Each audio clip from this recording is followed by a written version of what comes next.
Hi friends, bounce back ఛానల్కి స్వాగతం. Combined gradual level examination 2022 CGL 2022 అని చెప్పేసి అంటాము. SSC CGL అని చెప్పేసి కూడా అంటాము. కేంద్ర స్థాయిలో ఉండే వివిధ డిపార్ట్మెంట్లలో అత్యున్నత స్థాయి ఉద్యోగాలు అంటే గ్రూప్ బి, గ్రూప్ సి స్థాయి ఉద్యోగాలను భర్తీ చేసే ప్రక్రియ అనమాట.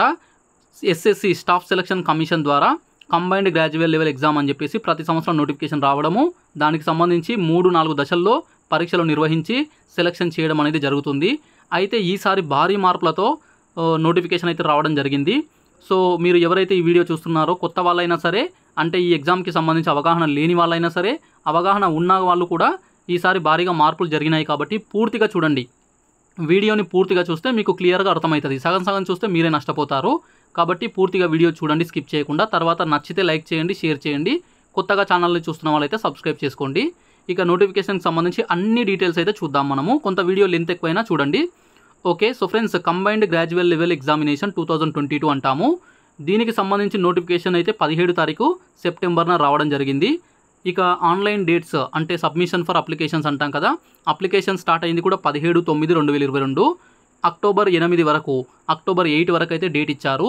మీకు ఎవరైతే ఈ వీడియో చూసిన తర్వాత అర్హత ఉన్న వాళ్ళు అప్లై చేసుకోవాలనుకుంటే మీరు 8 అక్టోబర్ వరకు ఆగకుండా వీలైనంత తొందరగా ఈ వారం 10 రోజుల్లోనే అప్లికేషన్ చేసుకునే ప్రయత్నం చేయండి. ఎందుకంటే లాస్ట్ 1 వీక్ 10 డేస్ సర్వర్ పనిచేయదు, చాలా ఇబ్బందులు అవుతాయి. ఇక దీనికి సంబంధించి ఇతర డేట్స్ కూడా ఇచ్చారు. అంటే ఆన్లైన్ పేమెంట్ చేయాలంటేనేమో ఇక్కడ మనకు 9వ తారీఖు అంటే 8 తర్వాత ఒక రోజు ఎక్కువ ఇచ్చారనమాట. 9/10/2022 ఒక రోజు ఎక్కువ ఇచ్చారు పేమెంట్ కోసము, ఆన్లైన్ పేమెంట్ కోసము. ఆన్లైన్లో చేయను అని అంటే ఆఫ్లైన్లో పేమెంట్ జనరేట్ చేసి ఆ పేమెంట్ని బ్యాంకుల్లో కట్టాలనుకుంటే దానికి సంబంధించి ఇంకా 2 రోజులు ఎక్కువ ఇచ్చారు. 10/10/2022 వరకు మీరైతే ఆన్లైన్లోనే పేమెంట్ చేసే ప్రయత్నం అయితే చేయండి. ఓకే, ఇక దీనికి సంబంధించి నోటిఫికేషన్కి సంబంధించి ఎగ్జామ్స్ ఎప్పుడు ఉంటాయనంటే టెంటేటివ్ షెడ్యూల్ ఫర్ టైర్ 1 అన్నారు. టైర్ 1 అంటే మొదటి దశ, కంప్యూటర్ బేస్డ్ ఎగ్జామ్, సిస్టమ్ మీదనే ఉంటుంది, ఆబ్జెక్టివ్ టైప్లో. డిసెంబర్ 2022 డిసెంబర్లో ఎగ్జామ్స్ పెట్టే అవకాశం అయితే ఉంది. అయితే టెంటేటివ్ షెడ్యూల్ అన్నారు కాబట్టి ఏదైనా కారణాల వల్ల మార్పులు కూడా జరగవచ్చు. మ్యాక్సిమం అయితే డిసెంబర్లోనే జరిగే అవకాశం ఉంది. టైర్ 2 సెకండ్ లెవెల్ వచ్చేసి ఇది కూడా కంప్యూటర్ మీదనే ఉంటుంది. టు బీ నోటిఫైడ్ లేటర్ అన్నారు. అంటే తర్వాత దీనికి సంబంధించిన షెడ్యూల్ అయితే ఇవ్వడం జరుగుతుంది. అయితే ఈసారి భారీగా మార్పులు జరిగిన వాటిలో ఇదే మెయిన్ ఇంపార్టెంట్. ఏంటంటే గతంలో ఈ పరీక్షకు సంబంధించి 4 దశలు, టైర్ 1, టైర్ 2, టైర్ 3, టైర్ 4 అని చెప్పేసి 4 దశల్లో ఉండేది. దానివల్ల రిక్రూట్మెంట్ ప్రాసెస్ అనేది 2 నుంచి 3 సంవత్సరాలు కనీసం పడుతుంది. గతంలో వచ్చిన నోటిఫికేషన్లు అన్నీ కూడా అంతే. ఇప్పుడు 2020-2021లో వచ్చిన నోటిఫికేషన్ల ప్రక్రియ ఇంకా పూర్తి అవ్వలేదు. సో అన్ని దశలు కంప్లీట్ అయ్యి ఫైనల్ రిజల్ట్సే రాలేదు. సో ఇంకా అవి ప్రాసెస్లో ఉన్నాయి. కాబట్టి అలాంటి టైం అనేది వేస్ట్ చేయొద్దు. 2-3 సంవత్సరాలు రిక్రూట్మెంట్ జరగడం అనేది సమస్యాత్మకంగా ఉంది. కాబట్టి 1 ఇయర్ లేదా 1.5 ఇయర్, ఒకే సంవత్సరంన్నర లోపలనే ప్రక్రియ కంప్లీట్ చేయాలంటే కొంత మార్పులు తేవాలని చెప్పేసి పరీక్ష విధానంలో మార్పులు తెచ్చారు. టైర్ 1, టైర్ 2 2 దశలు ఉంటాయి. సో ఇప్పుడు డిసెంబర్లో టైర్ 1 జరిగితే తర్వాత ఏప్రిల్ లేదా మేలో టైర్ 2 జరిగితే మళ్ళీ ఈ సమయానికి అంటే మళ్ళీ సెప్టెంబర్ వచ్చే నాటికి పూర్తి ప్రక్రియ కంప్లీట్ అయ్యి మనకు రిజల్ట్స్ వచ్చే అవకాశం ఉంటుంది. అంటే 1 ఇయర్లోనే ప్రక్రియ అంటే ఈ ప్రాసెస్ కంప్లీట్ చేసే అవకాశం ఉంది. కాబట్టి ఇది చాలా ఇంపార్టెంట్. దీనికి సంబంధించి ఇంకా ఇన్ఫర్మేషన్ కూడా నెక్స్ట్ ఉంటుంది, చూడండి. ఓకే, ఇక దీంట్లో మనకు భర్తీ చేసే ఉద్యోగాలు ఏముంటాయనంటే ఈ కంబైన్డ్ గ్రాడ్యువల్ లెవెల్ ఎగ్జామ్లో గ్రూప్ బి, గ్రూప్ సి స్థాయి ఉద్యోగాలు ఉంటాయి. అంటే మన రాష్ట్ర స్థాయిలో గ్రూప్ 2, గ్రూప్ 3 స్థాయి ఉద్యోగాలు అనమాట. ఇక పే స్కేల్ వచ్చేసి మనకు ఇక్కడ రకరకాల పే స్కేల్ కింద ఉద్యోగాలు ఉన్నాయి. అంటే వాటి డిపార్ట్మెంటు, అందులో ఉండే పోస్టు క్యాడర్ని బట్టి మనకి ఇక్కడ ఉన్నాయి. సో ఇక్కడ ఫస్ట్ మనం చూసినట్లయితే పే లెవెల్ 8 అని చెప్పేసి 47,600 నుంచి 1,51,100 అని చెప్పేసి 2 ఉద్యోగాలు ఇచ్చారు. Assistant audit officer, assistant accounts officer అని చెప్పేసి ఇచ్చారు. ఇవి గ్రూప్ బి స్థాయి ఉద్యోగాలు. అదేవిధంగా ఇవి గెజిటెడ్ అనమాట, గ్రూప్ బి అండ్ గెజిటెడ్ అనమాట ఈ ఉద్యోగాలు. సో డిపార్ట్మెంట్ ఇక్కడ ఇచ్చారు. అదేవిధంగా దీనికి సంబంధించి ఏజ్ లిమిట్ ఇచ్చారు, నాట్ ఎక్సీడింగ్ 30 ఇయర్స్, అంటే 30 సంవత్సరాల వరకు. కనీసం 18 సంవత్సరాలు అయితే ఖచ్చితంగా ఉండాలి. ఇక 30 సంవత్సరాలు దాటి ఉండకూడదు జనరల్ క్యాండిడేట్స్కి. ఇక SC STకి అయితే 5 సంవత్సరాల రిలాక్సేషను, BC వాళ్ళకు 3 సంవత్సరాల రిలాక్సేషన్ అయితే ఉంటుంది. నెక్స్ట్ పే లెవెల్ 7 అని చెప్పేసి ఇచ్చారు. పే లెవెల్ 7లో వచ్చేసి మనకు 44,900 నుంచి 1,42,400.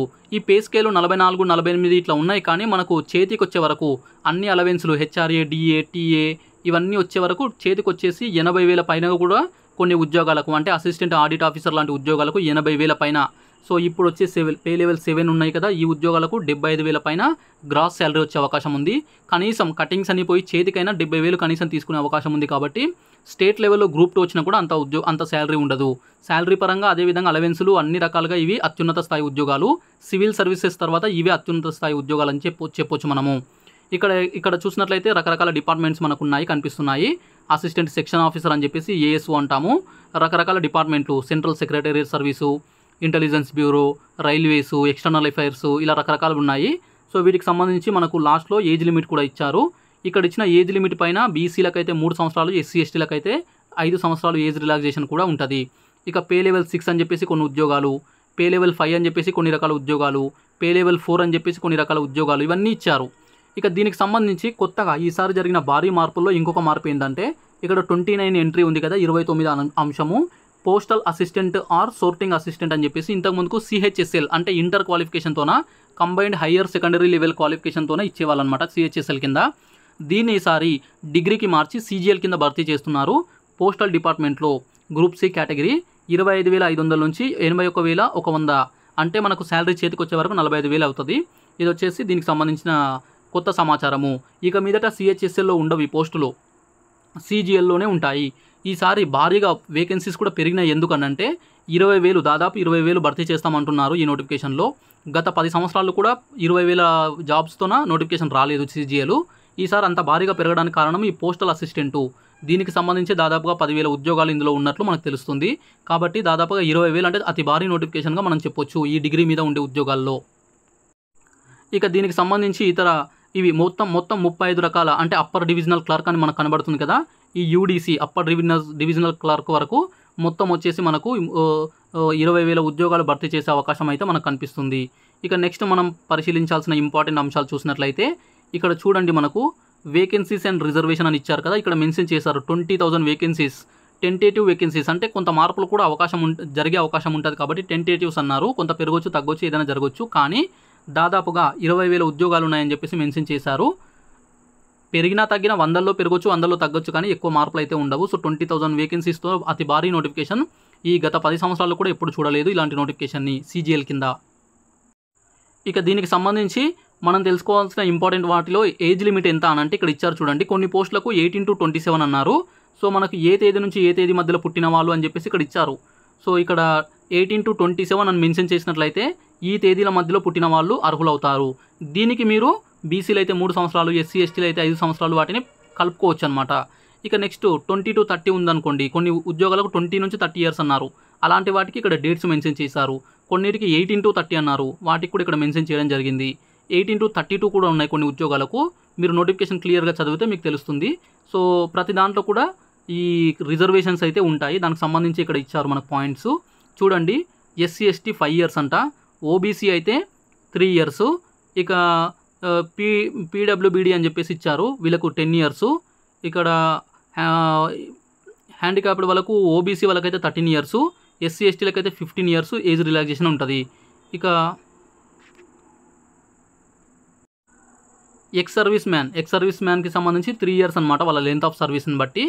ఇక వీటికి సంబంధించి ఇతర డిఫెన్స్ పర్సన్స్ అని ఉంటుంది కదా, డిఫెన్స్కి సంబంధించి వాళ్ళకు వచ్చేసి 3 years అనమాట, 3 years ఇచ్చారు ఇక్కడ.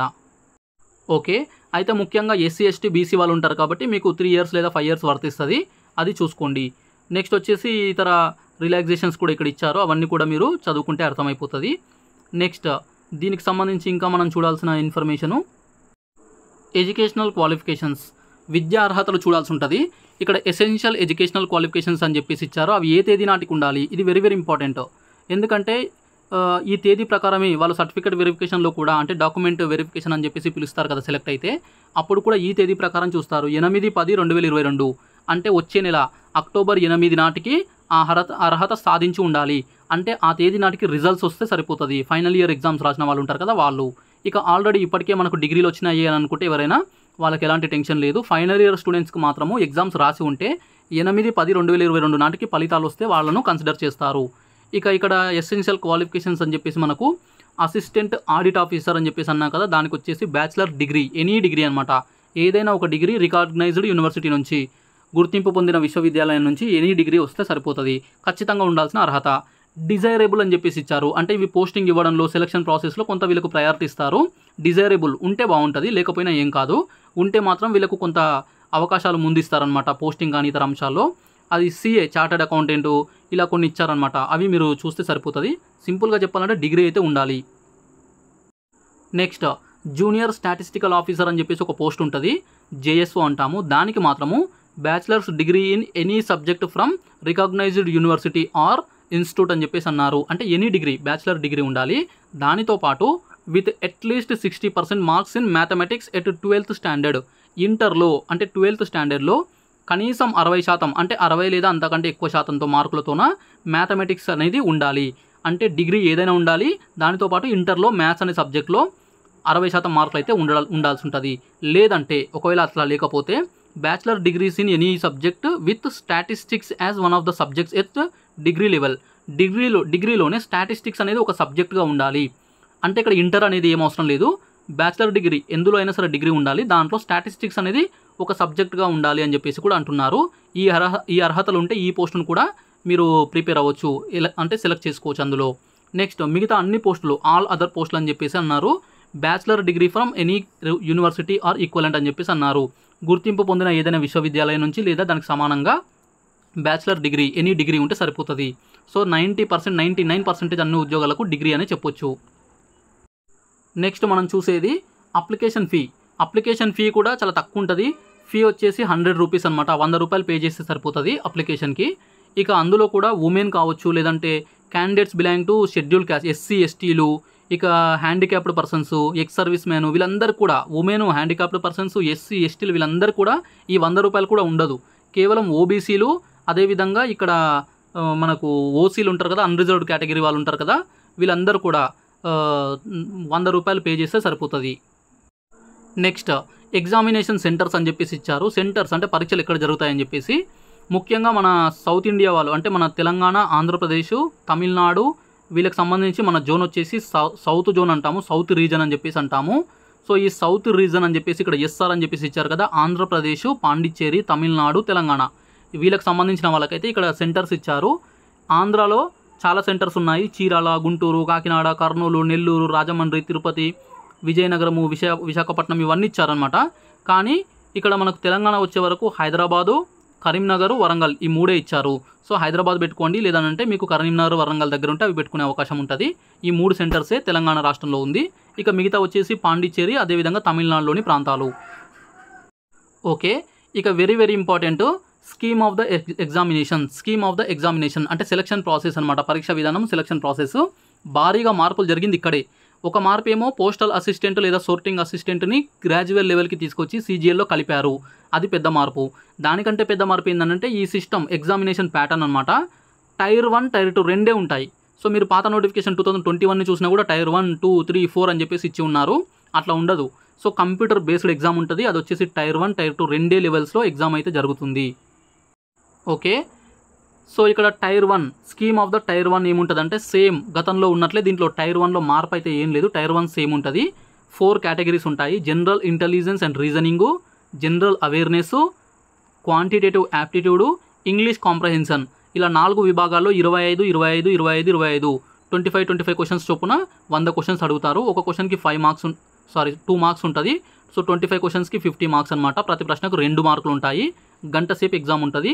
ఎవరైనా డిజేబుల్డ్ పర్సన్స్ వాళ్ళతో పాటు ఇంకొకరిని స్క్రైబ్గా తీసుకున్నట్లయితే వాళ్ళకు ఒక 20 మినిట్స్ ఎక్స్ట్రా ఉంటుంది. జనరల్గా అయితే అందరికీ గంట సేపే ఉంటుంది. సో 1 అవర్లో 100 క్వశ్చన్స్ అటెంప్ట్ చేయాలి. 200 మార్క్స్కి ఎగ్జామ్ జరుగుతుంది. దీనికి సంబంధించి నెగిటివ్ మార్క్స్ కూడా ఉంటాయి. నెగిటివ్ మార్క్స్ అంటే ఒక ప్రశ్నకు కరెక్ట్ చేస్తే 2 మార్కులు వస్తాయి కదా, తప్పు చేస్తే ½ మార్కు పోతుంది. అంటే నెగిటివ్ వచ్చేసి 1/4 అనమాట. 1/4 నెగిటివ్ మార్క్ ఉంది. కరెక్ట్ చేస్తే 2 మార్క్స్, తప్పు చేస్తే సగం మార్కు పోతుంది. 0.5 మార్క్స్ అయితే పోతుంది, నెగిటివ్ అవుతుంది. ఓకే, ఇక భారీగా మార్పు జరిగింది ఈ scheme of the tier 2 examination. Tier 2 అనేది గతంలో టైర్ 2లో 2 పేపర్స్ ఉండేటివి జనరల్గా. అది వచ్చేసి ఒకటి మ్యాథ్స్ పేపర్, ఒకటి ఇంగ్లీషు. మ్యాథ్స్ పేపర్లో 100 క్వశ్చన్లు 200 మార్కులు, ఇంగ్లీష్ పేపర్లో 200 క్వశ్చన్లు 200 మార్కులు అట్లా ఉండేది. ఇప్పుడు టోటల్గా మార్చినారు. అదొకసారి చూద్దాము. సో ఇక్కడ మాడ్యూల్ని క్లియర్గా ఇక్కడ కొంత కన్ఫ్యూజంగా ఇచ్చారు, కానీ క్లియర్గా చూస్తే అర్థమవుతుంది. ఓకే, పేపర్ 1 వచ్చేసి సెక్షన్ 1 అని చెప్పేసి ఇచ్చారు. మనకి ఇక్కడ గమనించినట్లయితే పేపర్ 1లో సెక్షన్ 1, సెషన్ 1 అన్నారు. పేపర్ 1లో సెషన్ 1 2 hours 15 minutes ఉంటుంది, 2 గంటల 15 నిమిషాలు. ఈ సెషన్ 1లో సెక్షన్ 1 ఉంటుంది, సెక్షన్ 2 ఉంటుంది, సెక్షన్ 3 ఉంటుంది. సెక్షన్ 1లో మళ్ళీ మాడ్యూల్ 1 మాడ్యూల్ 2 అని చెప్పేసి ఇచ్చారు.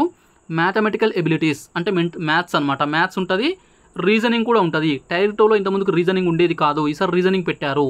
ఇక టైర్ 2లో మనకు పేపర్ 1లో మ్యాథ్స్ వచ్చేసి 30 క్వశ్చన్సే, రీజనింగ్ వచ్చేసి 30 క్వశ్చన్స్. కానీ ఒక క్వశ్చన్కి మొత్తం 60 క్వశ్చన్స్కి ఒకదానికి 3 మార్కులు. అంటే క్వశ్చన్స్ టఫ్ అంటే డిఫికల్టీ లెవెల్ పెంచే అవకాశం ఉంది. ప్రతి ప్రశ్నకు 3 మార్కులు అనమాట. ఇంతకుముందు 2 మార్కులే ఉండేటివి, ఇక్కడ మ్యాథ్స్ ఉంది, రీజనింగ్ ఉంది. సో 60 క్వశ్చన్స్ 180 మార్కులు గంట సేపులో చేయాలి. సో ఈ 60 క్వశ్చన్స్కి 1 hour ఇచ్చాడనంటే ఆ డిఫికల్టీ లెవెల్ కూడా అట్లనే ఉంటుంది, అర్థం చేసుకోండి. నెక్స్ట్ సెక్షన్ 2, సెషన్ 1లో సెక్షన్ 2 వచ్చేసి ఇంగ్లీష్ లాంగ్వేజ్ అండ్ కాంప్రహెన్షన్ అని చెప్పేసి ఇచ్చారు. ఇంగ్లీష్ లాంగ్వేజ్, దానితో పాటు జనరల్ అవేర్నెస్. ఇంతకుముందు టైర్ 2లో జనరల్ అవేర్నెస్ ఉండేది కాదు, ఇప్పుడు జనరల్ అవేర్నెస్ కూడా ఇంక్లూడ్ చేశారు. English 45 questions, general awareness 25 questions. వీటికి కూడా 3 మార్క్స్, ఒక ప్రశ్నకు 3 మార్కులు ఇస్తున్నారు. 7 × 21 210. సో ఈ 180 ఈ 210, సో మొత్తం వచ్చేసి 390 మార్కులకు ఎగ్జామ్ జరుగుతుంది. ఈ సెక్షన్ 1 సెక్షన్ 2 ఇది వచ్చేసి 1 hour, దీనికి సంబంధించి కూడా 1 hour ఉంటుంది. ఓకే, ఇక నెక్స్ట్ మనం చూడాల్సింది సెక్షన్ 3. సెక్షన్ 3 వచ్చేసి కంప్యూటర్ నాలెడ్జ్ మాడ్యూల్ అనమాట. కంప్యూటర్ నాలెడ్జ్కి సంబంధించి 20 క్వశ్చన్స్ అడుగుతారు, మల్టిపుల్ చాయిస్ క్వశ్చన్స్. ఒక క్వశ్చన్కి 3 మార్కులు, 60 మార్క్స్ వస్తుంది. అయితే ఈ 20 క్వశ్చన్స్కి వచ్చే 60 మార్క్స్ అనేది క్వాలిఫైయింగ్ మాత్రమే, మెరిట్ లిస్ట్లో వీటిని తీసుకోరు, క్వాలిఫై అయితే సరిపోతుంది. దీనికి 15 నిమిషాలు ఇస్తారు. ఈ 15 minutesలో మనము 20 క్వశ్చన్స్ చేయాల్సి ఉంటుంది. ఇందులో వచ్చే మినిమం మార్క్స్ వాళ్ళు మెన్షన్ చేసిన marks cut off minimum clear చేస్తే క్వాలిఫై అవుతారు. ఇవి ఫైనల్ సెలక్షన్కి యాడ్ అవ్వవు, జస్ట్ క్వాలిఫైయింగ్. నెక్స్ట్ సెక్షన్ 2 అని చెప్పి సెషన్ 2 అని చెప్పేసి సెక్షన్ 3లో మాడ్యూల్ 2 అని చెప్పేసి ఇచ్చారు. డేటా ఎంట్రీ స్పీడ్ టెస్ట్ అని చెప్పేసి ఇచ్చారు. అంటే ఇంతకుముందు సపరేట్గా ఉంటుండే డేటా ఎంట్రీ స్పీడ్ టెస్ట్, ఇప్పుడు ఒకటే ఎగ్జామ్లో కండక్ట్ చేస్తున్నారు ఫాస్ట్గా కంప్లీట్ చేయడం కోసము.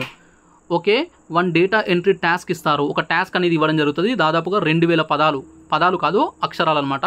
2000 కీ డిప్రెషన్స్ అని చెప్పి, అంటే 2000 అక్షరాలతో ఉండే ఒక మ్యాటర్ ఇస్తారు. దాన్ని మనం టైప్ చేయాల్సి ఉంటుంది. 20 minutes ఇస్తారనమాట. ఈ 20 minutesలో దీనికి సంబంధించి మనము కంప్లీట్ చేయాల్సి ఉంటుంది. ఇందులో మనం చేసే మిస్టేక్స్, ఎర్రర్స్, దీనికి సంబంధించిన పర్ఫార్మెన్స్ని బట్టి క్వాలిఫై అవుతున్నామా లేదా అని చెప్పేసి డిక్లేర్ చేయడం జరుగుతుంది. ఓకే, ఇక పేపర్ 2 వచ్చేసి స్టాటిస్టిక్స్ అనమాట. ఇదేం మార్చలేదు, 100 క్వశ్చన్లు 200 మార్కులు. అయితే ఇది వచ్చేసి only JSO junior statistical officer వాళ్ళకు మాత్రమే ఉంటుంది. అన్ని ఉద్యోగాలకు మిగతా ఉద్యోగాలకు వర్తించదు, కేవలం జేఎస్ఓకి మాత్రమే, అంటే దానికి కూడా క్వాలిఫై అయిన వాళ్ళకు. నెక్స్ట్ పేపర్ 3 వచ్చేసి స్టార్టింగ్లో 2 పోస్టులు చూసాం కదా, assistant audit officer, assistant accounts officer అని చెప్పేసి టాప్లో ఫస్ట్ చూసాం కదా. వాటికి జనరల్ స్టడీస్ అంటే ఫినాన్స్ అండ్ ఎకనామిక్స్ మీద ఉంటుంది. సో దీనికి కూడా క్వాలిఫై అయితే వాళ్ళకి ఈ పేపర్ ఉంటుంది. ఇది కూడా ఏం మార్చలేదు, 100 క్వశ్చన్లు 200 మార్కులు. ఈ 2 వీటికి క్వాలిఫై అయిన వాళ్ళకి మాత్రమే ఉంటుంది. పేపర్ 1 మాత్రం ఖచ్చితంగా అందరూ రాయాల్సిందే. పేపర్ 1లో మాత్రము మనకు maths, reasoning, English, general studies అన్నీ ఇచ్చారు. దాంతోపాటు క్వాలిఫైయింగ్ కోసము మనకు 15 మార్క్స్ అనేటివి, 15 క్వశ్చన్స్ అనేటివి 20 క్వశ్చన్స్ అనేటివి కంప్యూటర్ బేస్డ్ ఎగ్జామ్, అంటే కంప్యూటర్ నాలెడ్జ్ మీద అడుగుతున్నారు. 20 క్వశ్చన్స్ కంప్యూటర్ అవేర్నెస్ పైన, నాలెడ్జ్ పైన. ఇక డేటా ఎంట్రీ టెస్ట్ కూడా ఇస్తున్నారు. డేటా ఎంట్రీ టెస్ట్ కూడా అదే సమయంలో కండక్ట్ చేస్తున్నారు. ఓకే, ఇక్కడ చూడండి, tier 2 will include conducting of paper 1, paper 2, paper 3 అని చెప్పేసి డిఫరెంట్ షిఫ్ట్లు డిఫరెంట్ డేస్లో కండక్ట్ చేస్తారంట. ఇక పేపర్ 1 కంపల్సరీ, అన్ని పోస్టులకు పేపర్ 1 కంపల్సరీ. పేపర్ 2 అనేది ఓన్లీ ఫర్ జేఎస్ఓ పోస్టుకి. పేపర్ 3 అనేది only for assistant audit officer, assistant accounts officer. Okay, ఇక పేపర్ 1కి వచ్చేసి మనకు ఇక్కడ దీనికి సంబంధించి నేను ఆల్రెడీ క్లియర్గా చెప్పాను కదా, దానికి సంబంధించిన మాడ్యూల్ గురించి చెప్తున్నారు. చూడండి, మాడ్యూల్ 1 వచ్చేసి మ్యాథమెటిక్స్, మాడ్యూల్ 2 వచ్చేసి రీజనింగ్, సెక్షన్ 2లో ఇంగ్లీషు, జనరల్ అవేర్నెస్. ఈ 4 స్కోరింగ్ అనమాట. సెక్షన్ 3లో వచ్చిన computer knowledge test, data entry test అనేది ఈ 2 మాత్రము క్వాలిఫైయింగ్ నేచర్లో ఉంటుంది. ఓకే, సో సింపుల్గా చెప్పాలంటే మొత్తం టోటల్ మారిపోయింది. కొత్త ప్యాటర్ను. గతంలో దగ్గరకు వచ్చి జాబ్స్ మిస్ అయిన వాళ్ళకు కూడా ఈసారి మళ్ళీ కొత్తగా, అంటే ఈ స్ట్రాటజీ ప్రకారము, వీళ్ళు ఇచ్చిన ప్లాన్ ప్రకారము, షెడ్యూల్ ప్రకారము, స్కీమ్ ప్రకారం ప్రిపేర్ అవ్వాల్సి ఉంటుంది. ఇక సిలబస్ వచ్చేసి ఇక్కడ general intelligence, reasoning, general awareness, aptitude, ఇవన్నీ సిలబస్ అయితే మనకి ఇక్కడ ఇవ్వడం జరిగింది. మీరు సిలబస్ క్లియర్గా చూసుకోవచ్చు నోటిఫికేషన్ పీడిఎఫ్లో. ఓకే, ఇక సెలక్షన్ ఎట్లా చేస్తారు ఉద్యోగానికి అని అంటే, మినిమం క్వాలిఫైయింగ్ మార్క్స్ అయితే ఖచ్చితంగా రావాలి. మినిమం అంటే అన్రిజర్వ్డ్ కేటగిరీలో 30%, ఓబీసీ ఈడబ్ల్యూఎస్ వాళ్ళు 25%, ఆల్ అదర్ కేటగిరీస్ అంటే ఎస్సీ ఎస్టీ ఇతర కేటగిరీస్కి 20% మినిమం మార్క్స్ అయితే రావాల్సి ఉంటుంది. ఇక్కడ టైర్ 1 ఎగ్జామ్లో, అదేవిధంగా టైర్ 2 ఎగ్జామ్లో సెక్షన్ 1 అదేవిధంగా section 2, okay, section 1 section 2 and module 1 of section 3 అని చెప్పేసి ఇక్కడ ఇచ్చారు. ఇది వచ్చేసి ఖచ్చితంగా 30% మార్క్స్, 20% మార్కులు అయితే రావాల్సి ఉంటుంది. ఇక మ్యాక్సిమం పర్సంటేజ్ ఎర్రర్స్ అంటే మనకు ఇక్కడ డేటా ఎంట్రీ టెస్ట్ ఉంది కదా, దాంట్లో ఎర్రర్స్ అనమాట. డిఎస్టీ అన్నాం కదా, డేటా ఎంట్రీ స్పీడ్ టెస్ట్. అందులో మనం చేసే తప్పులను బట్టి అన్రిజర్వ్డ్ కేటగిరీ వాళ్ళకు 20% వరకు అలో చేస్తారు. ఓబీసీ ఈడబ్ల్యూఎస్ వాళ్ళకు 25% తప్పులు చేసినా అలో చేస్తారు. అదర్ కేటగిరీస్ వరకు 30% వరకు ఈ ఎర్రర్స్ అనేటివి అలో చేసే అవకాశం ఉంది. అంటే 25-30% ఎర్రర్స్ అయినా కూడా ఈ కేటగిరీ వాళ్ళకు క్వాలిఫై చేస్తారు. ఓకే, ఇక వెరీ ఇంపార్టెంట్ పాయింట్ ఇక్కడ చూడండి. Merit list will be prepared on the basis of overall performance of candidates in tier 2 examination only. ఇది కూడా వెరీ ఇంపార్టెంట్. గతంలో టైర్ 1లో 200 మార్క్స్కి వచ్చే మార్కులు కూడా టైర్ 2కి యాడ్ అయ్యేటివి. టైర్ 1, 2, 3 అన్నీ యాడ్ అయ్యి ఫైనల్ మార్క్స్ వచ్చేటివి. ఇప్పుడు టైర్ 1 ఓన్లీ క్వాలిఫైయింగ్, వాళ్ళు ఇచ్చిన కట్ ఆఫ్ ప్రకారం సెకండ్ లెవెల్కి సెలెక్ట్ చేయడం కోసం మాత్రమే తీసుకుంటారు. వన్స్ టైర్ 1 అయిపోయిన తర్వాత ఆ మార్కులు ఎన్ని వచ్చినా కూడా లాభం లేదు, కట్ ఆఫ్ దాటితే సరిపోతుంది. టైర్ 2లో వచ్చే మార్కులు ఉన్నాయి కదా, టైర్ 2లో ఆ మార్కులను మాత్రమే తీసుకుంటామని చెప్పేసి ఇచ్చారు. ఫైనల్ మెరిట్ అనమాట. ఇది కూడా ఈసారి జరిగిన భారీ మార్పు. ఓకే, సో ఇవి వచ్చేసి ఈసారి జరిగిన మార్పులు. ఒకటి, పోస్టల్ ఆర్ సోర్టింగ్ అసిస్టెంట్ని జాయిన్ చేశారు. నెక్స్ట్ టైర్ 3, టైర్ 4 తీసేశారు.